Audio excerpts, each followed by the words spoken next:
Hello guys, ఇది day 8 of 30 days challenge. ఈరోజు chest and triceps ని ట్రైన్ చేస్తున్నా. ఇక వార్మప్ కంప్లీట్ చేసి ప్రీ వర్కౌట్ తీసుకొని వెయిటెడ్ పుషప్స్ తో వర్కౌట్ అయితే స్టార్ట్ చేస్తాం. బెంచ్ ప్రెస్ లో పియర్ బ్రేక్ చేద్దాం అనుకున్నాం, కానీ ఫెయిల్ అయిపోయా. But no worries, next time ఖచ్చితంగా బ్రేక్ చేద్దాం. నన్ను చాలా మంది అడిగారు, ఈ 30 డేస్ ఛాలెంజ్ అంటున్నావు ఏంటి అని. ఇక చెప్తా వినండి.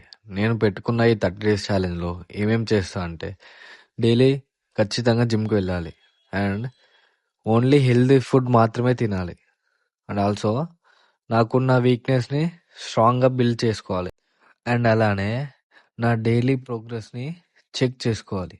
ఇక ఓవరాల్గా చెప్పాలంటే మెంటల్గా అండ్ ఫిజికల్గా స్ట్రాంగ్గా తయారవ్వాలి. ఇక చెస్ట్ వర్కౌట్ అయిపోయాక ట్రైసెప్ వర్కౌట్ అయితే స్టార్ట్ చేస్తాం. మీకు కూడా తెలుసా, అందరికీ ప్రీ వర్కౌట్ డ్రింక్స్ నుంచి ఫుడ్ నుంచి వస్తే, ఇక్కడ ఉన్న ఈ దొరకైతే మాత్రం ఫోన్ నుంచి వస్తుంది. సరేలే, ఇక దొరని పక్క పెడితే ట్రైసెప్ ఒక 3 వేరియేషన్ చేసి వర్కౌట్ అయితే గతం పట్టించేసా. అలా కొంచెం సేపు మిర్రర్ ముందు సోకులు పడి ఒక 10 మినిట్స్ సైక్లింగ్ చేసి వర్కౌట్ అయితే కథం పట్టించేసా.